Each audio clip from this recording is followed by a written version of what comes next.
Welcome to my YouTube channel. AP ఉద్యోగ పెన్షన్ల ఫిబ్రవరి జీతాలు పెన్షన్ల స్టేటస్ మార్చి 3 ఉదయం 8 గంటలకి చూస్తున్నాం. వీరికి ఈరోజు జమ.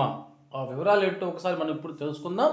ఇక వివరాల్లోకి వెళ్ళినట్లయితే ఏపీ ఉద్యోగులు పెన్షనర్ల ఫిబ్రవరి నెల జీతాలు మరియు పెన్షన్ల తాజా సమాచారం మార్చి 3 ఉదయం 8 గంటల సమయంలో చూస్తున్నాం. ఏపీలో ఉద్యోగులతో సహా ఎంటీఎస్ టీచర్ల జీతాల బిల్లులన్నీ భారీ కదలిక రావడం జరిగిందండి. అయితే ప్రస్తుతం ఈ ఎంటీఎస్ టీచర్ల జీతాల బిల్లులు ఈ కుబేరులో ఉన్నాయి. వీరికి ఈరోజు మధ్యాహ్నం తర్వాత నుంచి జీతాలు అనేవి జమ అవుతాయి. ఇక్కడ ఒక ఎంటీఎస్ ఉపాధ్యాయుని యొక్క జీతం బిల్లు ఈ కుబేరు ఉన్నట్టుగా చూస్తున్నాం.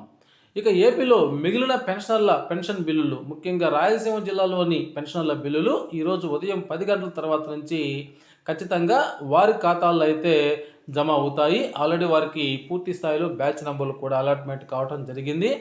నేడు జమ కానున్న ఏపీ ఉద్యోగుల జీతాలు మరియు పెన్షన్ల పెన్షన్ బిల్లులు, అదేవిధంగా ఈరోజు జమ అయ్యేటువంటి డిపార్ట్మెంట్లు చూసినట్లయితే విద్యాశాఖ, మున్సిపల్ శాఖ, ఏపీ గ్రామ వార్డు సచివాలయ ఉద్యోగులు, వైద్య ఆరోగ్య శాఖ, రెవెన్యూ శాఖ, పోలీస్ శాఖ, న్యాయశాఖ, ఏపీ ట్రెజరీస్ అండ్ అకౌంట్ శాఖ, Panchayati Raj department, engineering department, ఆర్&బి department మరియు వాటర్ రిసోర్స్ డెవలప్మెంట్ వారికి ఈరోజు ఉదయం 10 గంటల తర్వాత అయితే జీతాలు జమ అవుతాయి.